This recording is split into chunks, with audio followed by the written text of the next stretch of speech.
Debating Orientalism by Harry Oldmeadow. Orientalism has become a highly charged and contested term in several disciplinary fields, especially post-colonial studies. Since the appearance, in 1978, of Edward Said's landmark Orientalism, many scholars have pursued lines of inquiry opened up by Said, arguing that Western modes of representation have created a fabric of ideological fictions about the East.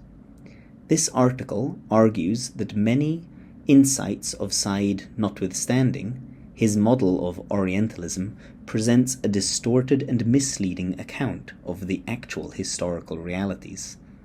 It concludes with some reflections about alternative perspectives on Orientalism, especially that offered by traditionalist writers such as René Guénon and Ananda Coomaraswamy. First, a quote from Edward Said, Orientalism, page 22. The value, efficacy, strength, apparent veracity of a written statement about the Orient therefore relies very little, and cannot instrumentally depend, on the Orient as such. On the contrary, the written statement is a presence to the reader by virtue of its having excluded, displaced, made supererogatory any such real thing as the Orient. Orientalism makes sense at all depends more on the West than on the Orient, and this sense is directly indebted to various Western techniques of representation. Next, a quote from Mircea Eliade, Myths, Dreams, and Mysteries, pages 8 to 9. Western culture will be in danger of a decline into sterilizing provincialism if it despises or neglects the dialogue with other cultures. The West is forced, one might also say condemned, to this encounter and confrontation with the cultural value of the others. One day the West will have to know and to understand the existential situations and the cultural universes of the non-Western peoples. Moreover, the West will come to value them as integral with the history of the human spirit and will no longer regard them as immature episodes or as aberrations from an exemplary history of man, a history conceived, of course, only as that of Western man. And now we begin with Oldmeadow's text.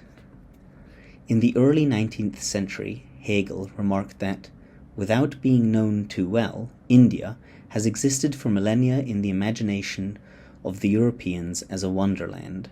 Its fame, which it has always had with regard to its treasures, both its natural ones and, in particular, its wisdom, has lured men there. Eusebius relates the time-honored anecdote that Socrates himself was visited in Athens by an Indian who asked him about the nature of his philosophizing. When Socrates responded that he was studying the problems of human life, his interlocutor laughed and explained that it was impossible to understand human matters without considering the divine. India is mentioned a good deal in the classical literature of Herodotus onward, and we know that ancient philosophers and theologians such as Pythagoras, Diogenes, Plotinus, and Clement took a close interest in the learning of their Eastern counterparts. Alexander the Great's entourage in his Eastern campaigns included philosophers, historians, and writers wishing to learn more about the intellectual and spiritual life of the Eastern barbarians. And we are told that Alexander himself conversed with the gymnosophists, as the Greeks called the naked sages of India. The Enlightenment philosophers were much attracted to the Chinese civilization. Many aspects of Chinese thought and culture had become well known in Western Europe, largely through the Jesuit missionaries. Writers like Voltaire, Diderot, Helvetius, Leibniz, and David Hume extolled the virtues of many aspects of Chinese civilization, particularly Confucianism, which they understood as a rationally based and humanistic system of social ethics. So widespread was the interest in and enthusiasm for things Chinese that we might speak of a wave of cinephilia flowing over Western Europe, particularly France, in the first half of the 18th century. Later in the century, the European gaze shifted from China to India. The beginnings of a serious and informed intellectual interest in the philosophic and religious thought of India can be tied to several specific events in the late 18th century. The founding in the 1780s of the Asiatic Society of Bengal by the remarkable William Oriental Jones, 1736 to 1794, lawyer, linguist, poet, scholar, pioneering translator of Hafiz, Rumi, Attar, and Kalidasa, and tireless propagandist for Oriental literature, the discovery of Sanskrit, and the beginnings of serious comparative studies in the overlapping fields of religion, philosophy, and mythology in the journal Asiatic Researches, the publication in 1785 of Charles Wilkins' first English translation of the Bhagavad Gita, a book which was to exercise enormous influence on the mind of Europe and America, followed in 1801 by Anquetil Duperron's translation from the Persian into Latin of a number of Upanishads as Opnekhat, and the rapid emergence of the first generation of Indologists. The leading lights included not only Jones and Wilkins, but also Thomas Henry Colebrook, judge in Calcutta and eminent Sanskritist, and Brian Hodgson, a minor functionary attached to the court of Nepal, who amassed a collection of rare Sanskrit manuscripts. The path-breaking work of such amateur scholars, most of whom pursued legal, administrative, and political careers, paved the way for the great Orientalist scholars of the 19th century, Eugene Bournouf, Max Müller, Paul Deussen, and for the explosion of interest in Eastern philosophy and metaphysics among the German Romantics and the American Transcendentalists. Jones and his collaborators thus inaugurated a tradition of scholarship which had been carried on into our own time.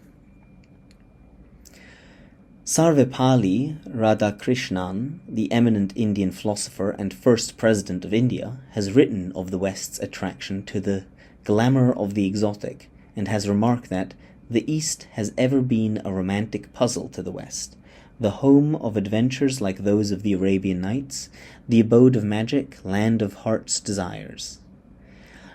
Michel Lebris has characterized the East as it exists in the European imagination as that elsewhere, that yearned-for realm where it was supposed that a man might get rid of the burden of self, the land outside time and space, thought of as being at once a place of wandering and a place of homecoming. But, of course, this is only one facet of a very complex phenomenon. Since the time of the classical historians and playwrights, the East has been depicted not only as exotic, mysterious, and alluring, but also as malignant, dark, threatening. Stephen Batchelor has put the matter in psychological terms. In the European imagination, Asia came to stand for something both distant and unknown, yet also to be feared. As the colonizing powers came to identify themselves with order, reason, and power, so the colonized East became perceived as chaotic, irrational, and weak. In psychological terms, the East became a cipher for the West's unconscious, the repository of all that is dark, unacknowledged, feminine, sensual, repressed, and liable to eruption. Then, too, there is another persistent strain in European attitudes, one which we can mark in the famous and frankly contemptuous remarks of that great 19th century windbag, the one-time colonial administrator and historian, Thomas Babington Macaulay. His characterization of Indians as lesser breeds without the law has passed into idiomatic currency, even if many are unaware of the provenance of that deeply offensive phrase. Perhaps less well known, but no less characteristic, was his dismissal of Hinduism as a web of monstrous superstitions, and of the ancient Sanskrit scriptures as less valuable than what may be found in the most paltry abridgments used at preparatory schools in England. He scorned Indian, quote, medical doctrines which would disgrace an English farrier, astronomy which would move laughter in the girls at an English boarding school, history abounding with kings 30 feet long, and reigns 30,000 years long, and geography made up of seas of treacle and seas of butter, end quote. The history of intellectual and cultural contact between West and East is convoluted, full of ambiguities, enigmas, and contradictions. There has been no shortage of attempts to theorize the Western fascination with the East. Most influential of all such theorizations in recent years has been Edward Said's widely celebrated Orientalism, 1978, in which he argued that the Orient was a system of ideological fictions, whose purpose was, and is, to legitimize Western cultural and political superiority. Furthermore, the Western understanding of the East has grown out of a, quote, relationship of power, of domination, of varying degrees of complex hegemony, end quote.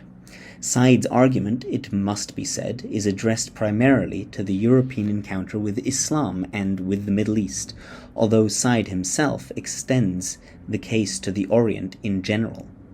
A close study of Western engagements in Eastern religion and philosophy exposes certain fundamental weaknesses in Said's analysis, which is not to deny the cogency of Said's argument within the Middle Eastern domain with which he is principally concerned. Since Said's landmark work there has been a proliferation of scholars bringing a Foucauldian conceptual apparatus and the intellectual protocols of, quote, post-colonial studies to an analysis of the loosely defined phenomenon of Orientalism. What do we mean by Orientalism? In recent times, the term Orientalism has become highly problematic, now carrying several meanings which do not sit together altogether comfortably. 5 distinct senses of the word have crystallized over the last 2 centuries. The scholarly study of the languages and texts of the Orient, initially conceived as the Middle East but later encompassing all of Asia, a late 18th century policy of the East India Company favoring the preservation of Indian languages, laws, and customs, the adoption of an artistic style and subject matter associated with East, a discourse of power fashioned in the West and deeply implicated in European imperialism, a corporate institution harnessed to the maintenance of the ideological and political hegemony of Europe throughout Asia. The second and third senses of the term are peripheral to our present concerns. From the late 18th to the mid-20th century, Orientalism remained a more or less neutral descriptive term, though not without a cluster of both positive and negative connotations. It referred to the linguistic and philological studies which emerged in the wake of the great maritime voyages and discoveries, the growth of mercantilism, and the spread of European colonial power between the 16th and 19th centuries. Although the Western study of Eastern texts and languages had been pursued since ancient times, Orientalism is closely associated with the birth in the 1780s of the Indological studies of a group of English civil servants in Bengal, working under the patronage of Governor-General Warren Hastings. Since the early 1960s, Orientalism has become a much more volatile term. The word has accumulated a new freight of meaning, as well as a highly charged ideological nebula through the work of such figures as the Egyptian sociologist Anwar Abdel Malik, the Syrian historian A. L. Tibawi, the Marxist sociologist Brian Turner, and, preeminently, the Palestinian theorist and writer Edward Said. Although much of his work was foreshadowed by Tibawi and Abdel Malik, Said's Orientalism marked a watershed in the history of Orientalism, both as a term and as an intellectual tradition and scholarly institution. Henceforth, in this article, we will follow a simple expedient. Against the current tide, Orientalism will continue to be used in a non-pejorative sense to signify an ongoing Western tradition of intellectual inquiry into and existential engagement with the ideas, practices, and values of the East, particularly in the religious field, while Orientalism, with an uppercase O, will refer, in Said's terms, to an ideologically motivated epistemic construction and a corporate institution. Now, I'd like to just interject at this juncture that it would make it unlistenable if I were to state every time the O in Orientalism is upper or lowercase, so I'll leave it to you to consult the on-screen text, and otherwise hopefully you can get it from context. So continuing with this wonderful text. Edward Said and the critics of Orientalism. Said's primary interest lay in the Western perception and subjugation of the Islamic world of the Middle East. Since 1978, his thesis has been extended and extrapolated to cover European interactions, both intellectual and political, with the entire Asian continent. Said's thesis, boldly stated, is that Orientalism was a legatee of a European tradition of narcissistic writing, stretching back to Homer and Aeschylus, in which Western intellectuals created an Orient that was a fabric of ideological fictions, whose purpose was to confirm the West's sense of identity and to legitimize Western cultural and political superiority. Orientalism is a colonizing knowledge which generates a series of stereotypical dichotomies between a rational, democratic, humanistic, creative, dynamic, progressive, and masculine West, and an irrational, despotic, oppressive, backward, passive, and stagnant, and feminine East. In psychological terms, this ideologically charged representation of the East can be seen as the repressed other of the West, a sort of surrogate or even underground self, associated with the subconscious attraction-repulsion of sexual aberration and corruption, and with a sinister occultism. In Raymond Schwab's words, the Orient appears in the Western unconscious as the unfathomable, the nocturnal figure of the mind. Western intellectuals and writers developed an extensive repertoire of cliches, images, and oppositions which, Said argues, derived not from historical realities, but from both a troubled fantasy life and from the imperatives of power. On the material plane, Orientalism served the interests of European colonialism by providing an integrated discourse through which the Orient could be filtered into Western consciousness. The Orientalist scholar was an accessory, an accomplice, a partner in crime of the politician, merchant, soldier, missionary, and colonial administrator. Ziauddin Sardar has usefully anatomized Said's understanding of Orientalism in 7 defining points, the quotations coming directly from Said.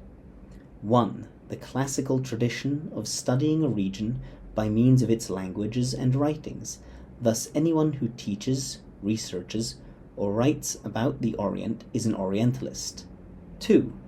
a way of coming to terms with the Orient that is based on the Orient's special place in European Western experience. 3. An overarching style of thought, with a history going back to antiquity, based on an ontological and epistemological distinction made between the Orient and the Occident. 4. A Western style for dominating, restructuring, and having authority over the Orient. 5. A library or archive of information commonly and, in some of its aspects, unanimously held, a family of ideas and unifying set of values. These ideas explain the behavior of Orientals. They supplied the Orientals with a mentality, a genealogy, an atmosphere. More important, they allowed Europeans to deal with and even to see Orientals as a phenomenon possessing regular characteristics. 6. A system of representation framed by a whole set of forces that brought the Orient into Western learning, Western consciousness, and later, Western empire. 7. The Western corporate institution responsible for dealing with the Orient, describing it, containing it, controlling it, teaching and learning about it, making statements about it, authorizing views of it, and ruling over it by these and other means. Said's thesis, shaped by both Gramscian Marxism and postmodernist French high theory, particularly that of Foucault, has provided the magnetic pole around which much of the recent debate about Orientalism has gravitated. Said's argument was not altogether new, but the originality and force of Orientalism derived, at least in part, from his insistent application of the Foucauldian principle that knowledge can never be innocent and is always deeply implicated in the operations of power. Through a wide-ranging analysis of literary texts, travel writing, and a mass of European documents, Said uncovered a system of cultural description which was deeply inscribed with the politics, the considerations, the positions, and the strategies of power. To understand the general significance of the debate about Orientalism and the sea change which it signifies, we need to understand something of the historical background and of the intellectual changes signaled by the emergence of post-colonial studies. As Maxine Rodinson and others have pointed out, the conditions for a major critique of Orientalism were created by radical changes in the political landscape of both Europe and Asia in the first half of the 20th century. Amongst the most salient of these changes were the Iranian Revolution of 1906, the Young Turk and Kemalist movements in the years before and after the Great War, the defeat and dismemberment of the German, Austrian, Russian, and Ottoman empires, the rise of Bolshevism, the spread of anti-colonial nationalism in many parts of Asia, and, eventually, decolonization. Such changes made possible a challenge not only to the military and political structures of European imperialism, but to the intellectual and theoretical formations which had motivated, rationalized, camouflaged, and validated them. Enter Tibawi, Said et al., soon to be joined by various other groups marching behind the banner of anti-Europeanism, anti-colonialism, and anti-elitism. Since the meteoric appearance of the Saidian critique, many other scholars have joined the fray to defend, extend, qualify, and repudiate it. It lies outside our present purpose to negotiate this labyrinthine field, but we may take note of the work of such scholars as Stuart Sharr, Ronald Inden, Richard King, generally supportive of Said, Bernard Lewis, David Kopf, John Mackenzie, and Keith Windschuttle, generally critical, and Ajiz Ahmad, Fred Halliday, and Albert Harouni, somewhere in the middle. A number of feminist theorists and historians entered the field in the 1990s, either inflecting Said's thesis in new ways or challenging its neglect of a significant body of Orientalist writings by women. Said's work has been criticized along many different lines. To cite only a few, Orientalism offers us little more than the rehashing of the work of Said's unacknowledged predecessors in the field. It succumbs to the same homogenizing, essentializing, and totalizing tendencies which it stigmatizes in Orientalism. Foucauldian discursive theory, on which Said draws so heavily, is a remarkably blunt instrument with which to dissect historical particularities and the micro-practices, irregularities, and historical discontinuities and discursive heterogeneity of Orientalism itself. Said's work is motivated by an ideological animus to Zionism and Judaism, and is guilty of arbitrary rearrangement and capricious choice in its treatment of the historical evidence. His work is ahistorical, lacking in precision and subtlety, and his analysis is vitiated by the contradictory epistemological assumptions and methodological procedures which he variously derives from Gramscian Marxism, Foucauldian theory, Arnoldian high culture, and a tradition of secular humanism. Orientalism ignores the considerable body of writing on the East by women, by such minorities as Anglo-Indians, and the self-representation of the colonized, which are passed over in favor of an analysis of canonical Western literary texts. Said's depiction, it is also argued, fails to recognize and account for the significant variations in different national Orientalist discourses and is unable to account for the fact that German and Russian Orientalism developed independently of empire. Whatever assessment one makes of the work of Said and other anti-Orientalists, it is certainly no longer possible to consider the interactions of East and West without taking some account of their critiques. There is no gainsaying the brilliance of Edward Said's work. It would be foolish to turn away from his many insights or to ignore the challenges he has posed. Nonetheless, the Saidian thesis has given birth to many lopsided and reductionist works in which the hermeneutics of suspicion and malice aforethought have blinded their authors to the many positive aspects of Orientalism. Whilst Said and his epigons have dominated the debate within such disciplinary areas as sociology, political science, and post-colonial subaltern studies, their work has exercised a less totalitarian influence in the field of comparative religion and the history of ideas. The conceptual apparatus deployed in the contemporary critique of Orientalism has been drawn from a number of sources. Abdel-Malek and Turner drew on Marxist analyses of capitalism and colonialism, Tibawi on post-Enlightenment ideas of scientific detachment and the liberal ideal of intercultural respect, and Said on the deconstructionist theories of those monks of negation, the Parisian oracles of postmodernism. All have been influenced by the legacy of the German philosophical tradition, especially the thought of Hegel, Marx, and Nietzsche. An obvious irony, which seems to have escaped the attention of some of the more fervent and overheated critics of Orientalism, is that their assault on the Western fabrication of the Orient is itself a product of the Western intellectual heritage of which they are such strident critics. In Said's case, the irony is sharpened by the fact that the defense of Islamic civilization is conducted by a rootless intellectual of Protestant upbringing who is quite unable to conceal his own distaste for the religion that provides the very raison d'être of the civilization in question.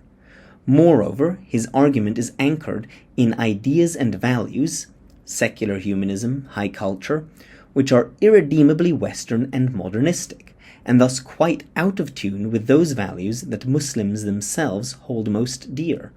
Not only is the theoretical arsenal of the anti-Orientalists drawn almost exclusively from Western sources, but, with few exceptions, it is also relentlessly secular, materialist, and humanistic in its assumptions, attitudes, and values. These critics assert ad nauseam that no knowledge can be apolitical and disinterested, but, in terms of their own argument, they often seem quite oblivious to the limitations and prejudices which govern their own outlook. This is especially problematic in the domain of religion. Scholars committed to an essentially modern, Western, a-religious worldview, which, with respect to religion itself, might be hostile, indifferent, or vaguely tolerant, but which, from a religious point of view, will necessarily be reductionistic, are thereby disqualified from the deepest understanding of the spiritual impulses which motivate men and women who immerse themselves in the doctrines and practices of alien traditions.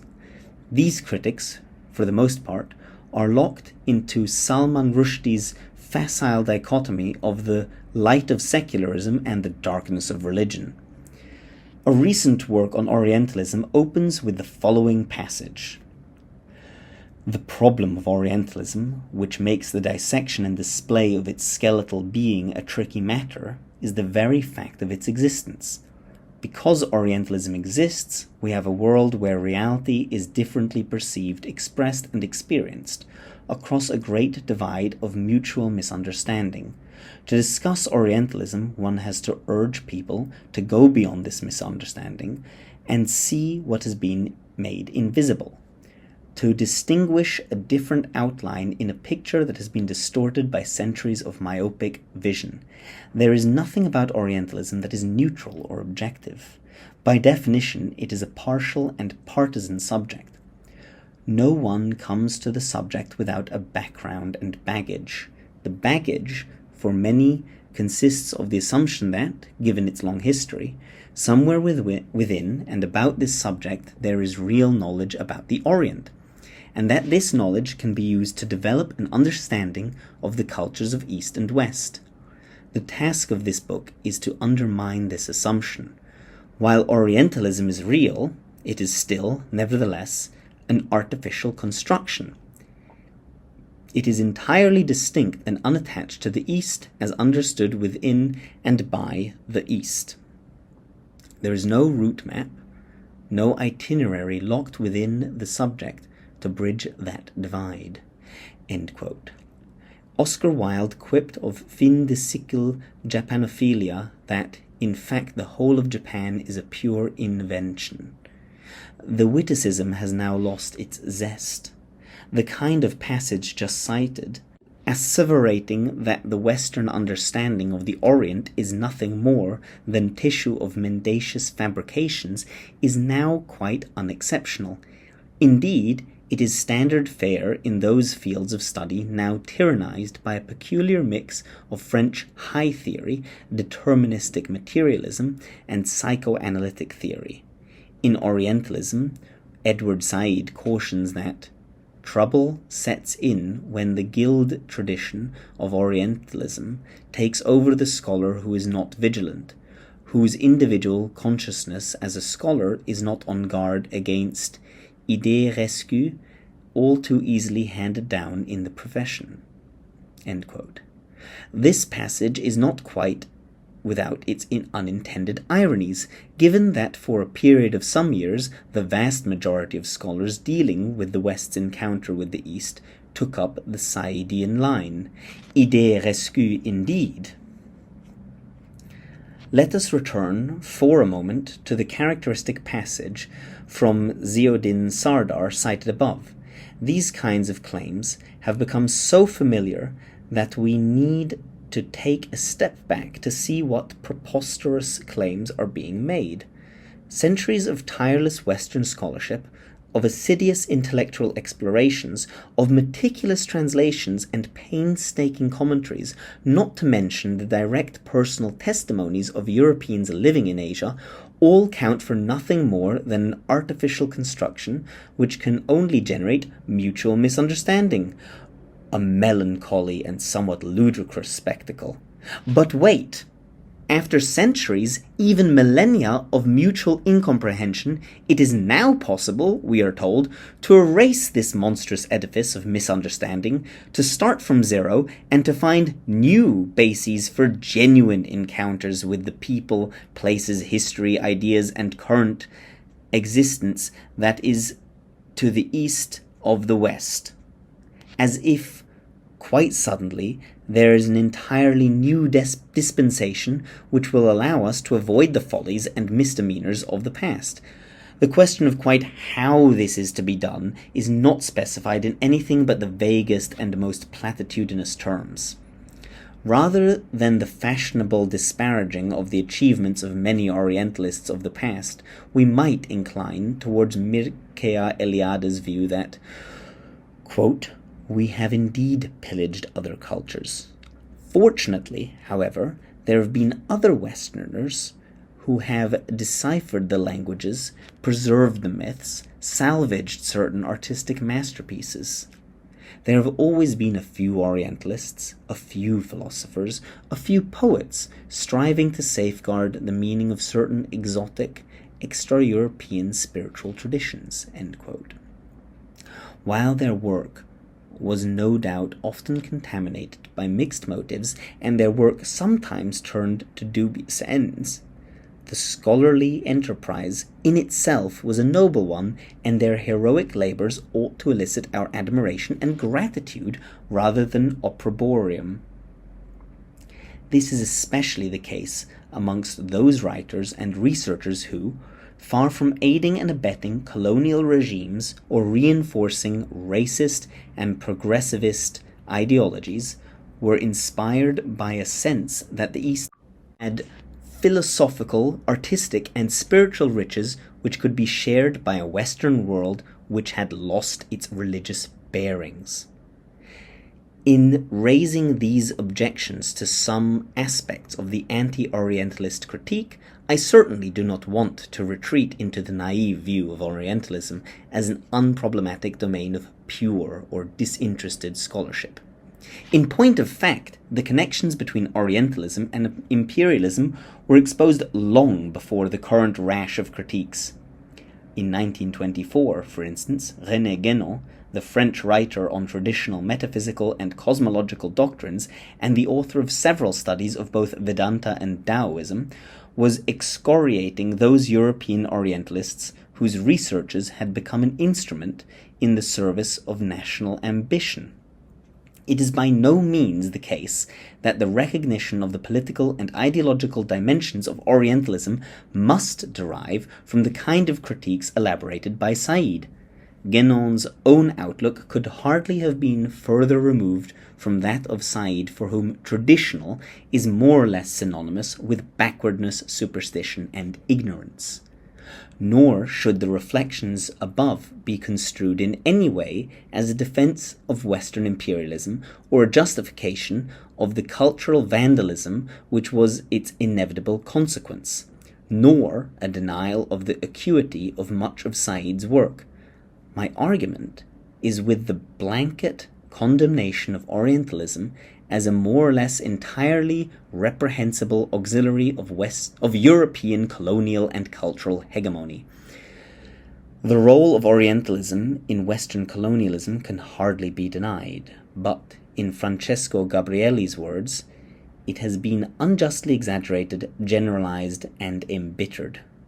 Furthermore, Said's thesis is found to be quite precarious when we consider Western encounters with the civilizations of India, Tibet, China, and Japan, in contradistinction to the Middle East. Western engagements with Eastern thought and spirituality often impelled the most profound and passionate repudiation of imperial ethos and provided a platform for Western self-criticism of the most searching kind. As J.J. Clark remarks early in his fine book, Oriental Enlightenment, The Encounter Between Asian and Western Thought, Orientalism cannot simply be identified with the ruling imperialist ideology, for in the Western context it represents a counter-movement, a subversive entelechy, albeit not a unified or consciously organized one, which in various ways has often tended to subvert rather than to confirm the discursive structures of imperial power." End quote. Clarke's study provides us with a model of much more finely nuanced and judicious accounts of Orientalism, acknowledging those political aspects to which Said and the post-colonial critics have brought attention, but also affirming the creative, liberating, and subversive aspects of European engagement with the East. I share Clarke's view that Said's treatment of Orientalism, particularly the assertion of the necessary nexus with imperialism, is overstated and unbalanced. It either ignores or marginalizes the positive motivations and impulses behind many Western encounters with and representations of the Orient, and foregrounds those politicos, economic, and psychological factors which present European engagements in a sinister light. Nor should we accept the notion that Orientalists were inevitably chasing mirages, constructing mirror images, and projecting their own fantasies onto an artificial screen called the East or the Orient. Doubtless, this was part of the story of Western encounters, but there are also real understandings of an actual Orient. Those concerned with the history of spiritual and religious interactions between East and West would do well to remember that religious phenomena must be treated sui generis and not rammed into the theoretical straitjackets of reductionist models of religion. As Mircea Eliade has insisted, a religious phenomenon will only be recognized as such if it is grasped as its own at its own level, that is to say, if it is studied as something religious. To try to grasp the essence of such a phenomenon by means of psychology, physiology, sociology, economics, linguistics, art, or any other study is false. It misses the one unique and irreducible element in it, the element of the sacred. Obviously, there are no purely religious phenomena, but it would be hopeless to try and explain religion in terms of any one of these basic functions. It would be as futile as thinking you could explain Madame Bovary as a list of social, economic, and political facts. However true, they do not affect it as a work of literature." End quote. As Eliade concedes, there are no purely religious phenomena, which is to say that any religious phenomena has a history, a social and political context, a location in time and space. We need not succumb to facile stereotypes of the mystic East as a realm outside history and beyond politics. On the other hand, nor should we surrender to the Jejune slogan popularized in May 1968, "Nothing outside politics." The Western engagement with Asia can be only partially and quite inadequately explained by the analytical techniques and conceptual categories of Marxist Foucauldian psychoanalytic thought, no matter how sophisticated and refined their application, nor how erudite the scholars deploying them. Mircea Eliade has also argued that the scholar has not finished his work, and when he reconstructed the history of religious form, or brought about its sociological, economic, and political contexts, in addition he or she must understand its meaning. Historians of the spiritual encounter of East and West have often neglected to consider the meaning of Western encounters with Eastern spiritualities as understood by European participants themselves. One of the most insidious effects of the postmodernist theorizing, especially that of Foucault, is to erase the very notion of human agency and to relegate the self-understanding and experiences of human individuals to the sidelines as epiphenomena of little interest. Indeed, individuals themselves are reduced to functions of the system within which they operate. Foucault's The Study of Things, one of his admirers tells us, proclaims the eclipse of man as a ground of thought. This is a particularly corrosive form of reductionism, which ultimately led to the kind of nihilism deplored by psychologist Viktor Frankl. Quote, "The true nihilism of today is reductionism. Contemporary nihilism no longer brandishes the word nothingness. Today, nihilism is camouflaged as nothing butness. Human phenomena are thus turned into mere epiphenomena." End quote. Traditionalist writers on the East. In his essay, The Pertinence of Philosophy, Ananda Coomaraswamy suggested that, quote, "If we are to consider what may be the most urgent practical task to be resolved by the philosopher, we can only answer that this is a control and revision of the principles of comparative religion, the true end of which, science, should be to demonstrate the common metaphysical basis of all religions, and that diverse cultures are fundamentally related to one another as being the dialects of a common spiritual and intellectual language. This enterprise is high on the agenda of a group of thinkers who can be loosely labeled traditionalists. The traditionalist perspective was first publicly articulated by René Guénon. Since the time of Guénon's earliest writings, soon after the turn of last century, a significant traditionalist school has emerged with Guénon, Ananda Coomaraswamy, and Fritjof Schuon acknowledged within the group as its preeminent exponents. Later representatives include Titus Burckhardt, Marco Pallis, and Said Hossein Nas, all of whom have written on Eastern subjects. The contemporary debate about Orientalism would be much better informed if it took more account of these traditionalist thinkers who have overcome the barriers of Eurocentrism and intellectual provincialism in a much more radical fashion than these later-day post-colonial critics.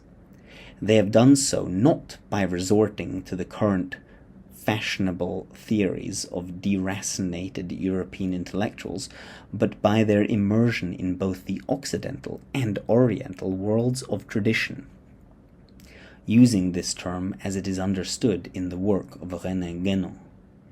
An allegiance to the traditionalist position entails, as a necessary corollary, a rejection of modernism, i.e., the ideas, assumptions, and attitudes which inform the prevailing worldview amongst the Western intelligentsia, and increasingly, alas, the Western-educated elites of the East.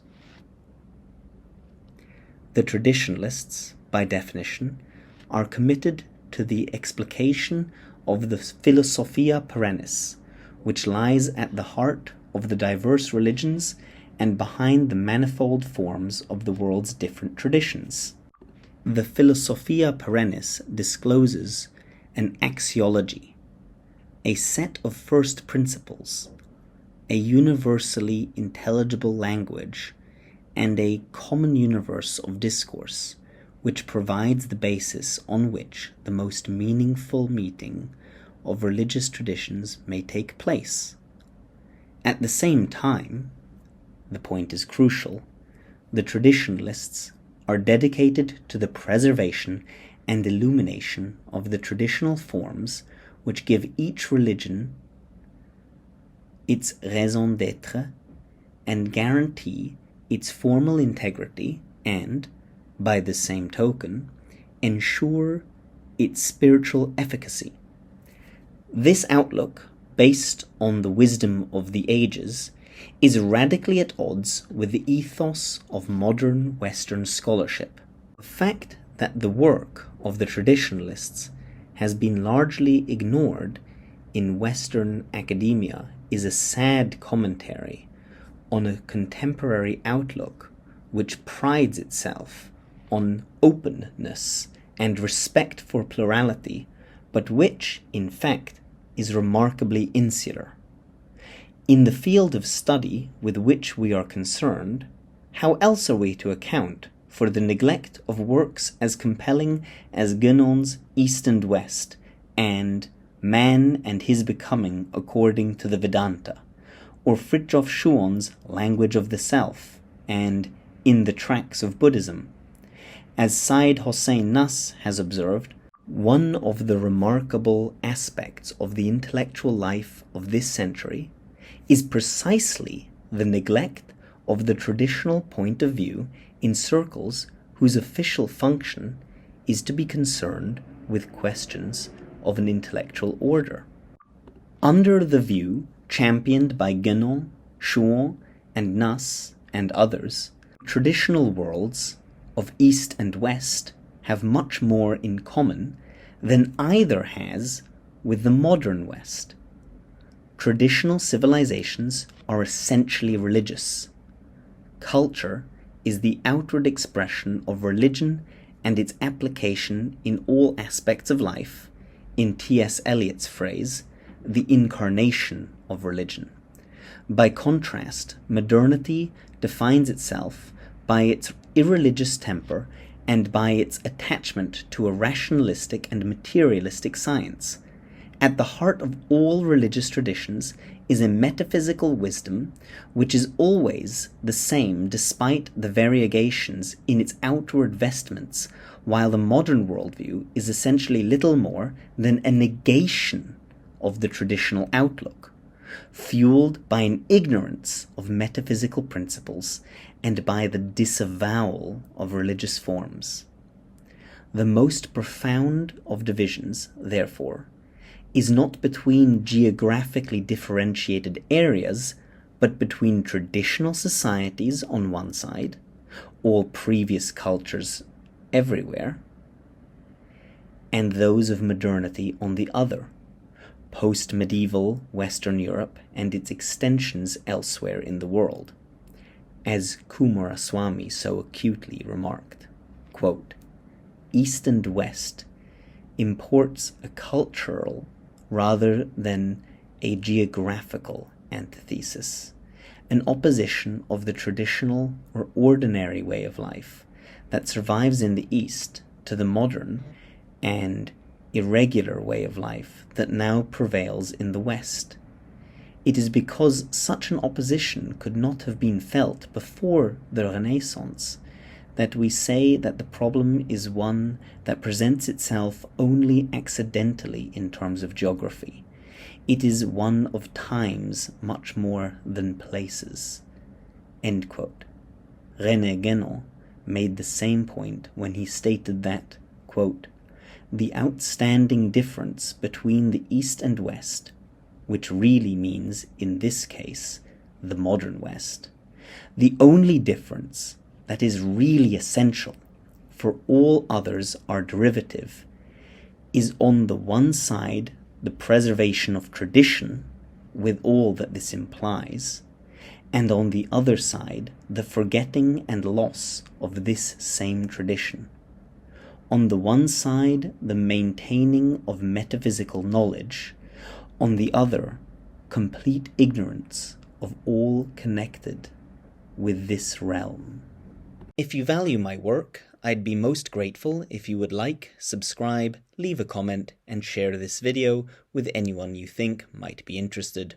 If you would like to support me in working on this project, I'd be deeply thankful if you would consider becoming a regular supporter through Patreon or making a one-time donation through Ko-fi, links in the description. If you do subscribe, please remember to hit that little bell icon, because otherwise YouTube won't inform you when I upload new videos. If you'd prefer to read my essays over the video format, they are all available in written form on Substack. Link also in the description.